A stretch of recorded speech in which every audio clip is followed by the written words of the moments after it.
Hey guys, तो आज के वीडियो में हम लोग जो है वो ड्रोनिंग का पोस्टमार्टम फाइंडिंग देखेंगे। तो सबसे पहले हम लोग फ्रॉथ फॉर्मेशन को देखते हैं, जो कि एक बहुत ही इम्पॉर्टेंट पोस्टमार्टम फाइंडिंग है। तो ये कब-कब मिलेगा और कब-कब नहीं मिलेगा, ये जानने के इससे पहले हम लोग ये जान लेते हैं कि फ्रॉथ फॉर्मेशन होता कैसे है, यानी कि उसका मैकेनिज़्म क्या है। तो सबसे पहले क्या होता है, वाटर एंटर करता है, वाटर लंग्स में एंटर किया, उसके बाद फिर मतलब जैसे ही वाटर लंग्स में एंटर करता है तो जो एयरवे जो वाला जो पाथवे है उसमें उसका इरिटेशन होगा, उस पाथवे का इरिटेशन होगा, जिसकी वजह से बहुत सारा म्यूकस फॉर्मेशन होगा। ठीक है? तो अब लंग्स में क्या-क्या आ गया, उसके एल्वियोलाई में क्या-क्या आ गया, एयर है, वाटर है, म्यूकस है और सर्फेक्टेंट है। तो जब इंसान रेस्पिरेटरी स्ट्रगल करता है ड्रोनिंग के बाद में, तो उसकी वजह से क्या होता है, उस स्ट्रगल की वजह से ये चारों चीज़ों का मिक्सिंग होता है, उसी को हम लोग चर्निंग कहते हैं। और यही चर्निंग की वजह से जो है फ्रोथ का फॉर्मेशन होता है, जो कि नॉस्ट्रिल और माउथ से रिलीज़ होता है।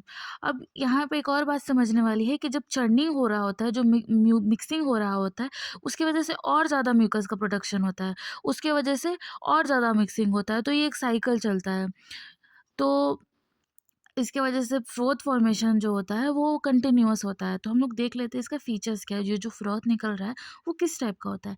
तो एक तो ये बहुत ज़्यादा फाइन होता है, दूसरा बहुत ही लार्ज अमाउंट में होता है और वो मैंने आपको अभी बताया क्यों होता है। एक पहले तो मतलब चर्निंग हुआ, उसकी वजह से फ्रॉथ फॉर्मेशन हुआ, फिर ये जो चर्निंग है वो और म्यूकस का प्रोडक्शन करेगा, फिर और फ्रॉथ बनेगा, तो इस तरह से एक साइकिल चलते रहता है, तो बहुत ही लार्ज अमाउंट में रहता है। तीसरा है कि टिनेशियस यानी कि म्यूकॉइड नेचर का होता है, तो ज़ाहिर बात है इसमें म्यूकस है तो म्यूकॉइड नेचर होगा ही। चौथा है कि ये पर्सिस्टेंट होता है, वाइप करने के बाद भी ये बंद नहीं होता, ये कंटिन्यूअसली रिलीज़ होते रहता है। तो वो किसकी वजह से होता है, वो चर्निंग की वजह से होता है। तो हम लोगों ने ये देख लिया कि मतलब फ्रॉथ का फॉर्मेशन होता कैसे है, इसका मैकेनिज़्म देख लिया। अब ये समझने के लिए कि फ्रॉथ का फॉर्मेशन होगा, कब नहीं होगा, उसके लिए हम लोग को 3 कांसेप्ट जानना होगा। तो वो 3 कांसेप्ट है क्या? तो उससे पहले हम लोग ये जान लेते हैं कि एंटीमॉर्टम ड्रोनिंग और पोस्टमॉर्टम ड्रोनिंग क्या होता है। तो एंटीमॉर्टम ड्रोनिंग का मतलब हुआ कि इंसान जो है अलाइव है at the time of droning. Like example के लिए मैं आपको बता दूँ तो एक नदी के बगल से एक इंसान जा रहा होता है और वो नदी में गिर जाता है। तो उस समय जो ड्रोनिंग होगी, क्योंकि वो अलाइव होगा, तो उसको हम लोग एंटीमॉर्टम ड्रोनिंग कहेंगे।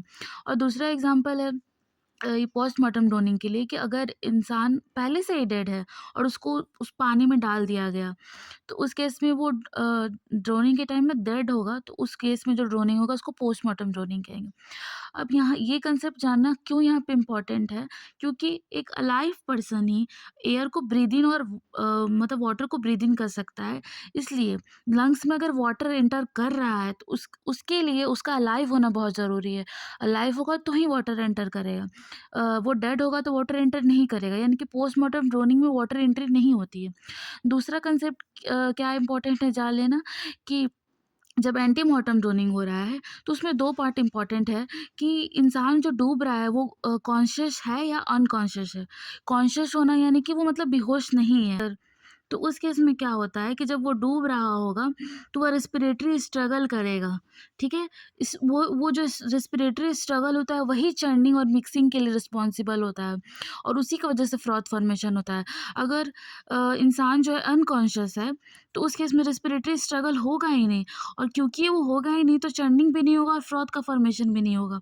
तो even in antemortem droning case अगर इंसान अनकॉन्शियस है तो उस केस में उसका रेस्पिरेटरी स्ट्रगल नहीं होगा और वो चर्निंग नहीं होगा और फ्रॉथ फॉर्मेशन नहीं बनेगा। लेकिन क्यों, भले ही वो अनकॉन्शियस है लेकिन उसके लंग्स में जो है वो पानी जाएगा, क्योंकि वो पर्सन अलाइव है, लेकिन वो पैसिव प्रोसेस से जाएगा, लेकिन पानी जाएगा।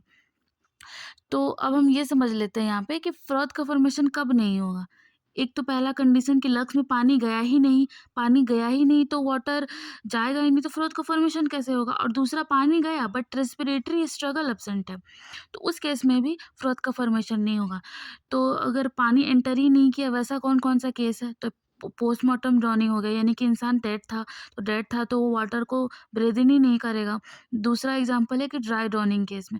ड्राई ड्रॉनिंग केस में क्या होता है, ऐसे मैंने मतलब एक और इसका ड्राई ड्रॉनिंग का वीडियो बना रखा है, उसमें अच्छे से समझाया है, लेकिन फ़िलहाल के लिए इतना जान लेते हैं कि ड्राई ड्रॉनिंग में क्या होता है कि रैपिड एंट्री होता है वाटर का, जिसकी वजह से वोकल कॉर्ड का स्पैज़म होता है और उसके वजह से एयरवे ब्लॉक हो जाता है। तो उस केस में वाटर एंटर ही नहीं करता है लंग्स में। और तीसरा है कि हाइड्रोक्यूशन, इसके लिए भी मैंने एक वीडियो बना रखा है अच्छे से समझने के लिए। फ़िलहाल बस इतना जान लेते हैं कि हाइड्रोक्यूशन में क्या होता है कि वाटर लंग्स में एंटर करे उससे पहले ही हमारा जो वेगल इन्हिबिशन होता है हार्ट का, मतलब वेगल नर्व स्टिमुलेट हो जाता है और वो वेगल इन्हिबिशन ऑफ हार्ट करता है, जिसकी वजह से डेथ हो जाता है। तो वाटर एंट्री करने से पहले ये सारी चीज़ें हो जाती हैं। तो क्योंकि इन तीनों केस में वाटर एंटर ही नहीं किया, तो फ्रॉथ का फॉर्मेशन तीनों केस में नहीं देखने को मिलेगा। दूसरा क्या है कि वाटर एंटर किया है लेकिन रेस्पिरेटरी स्ट्रगल एब्सेंट है, और ये कब होगा? जब इंसान अलाइव होगा। अलाइव होगा इसलिए उसमें वाटर एंटर करेगा, बट वो कॉन्शियस नहीं होगा, अनकॉन्शियस होगा, जिसकी वजह से वो रेस्पिरेटरी स्ट्रगल ही नहीं करेगा।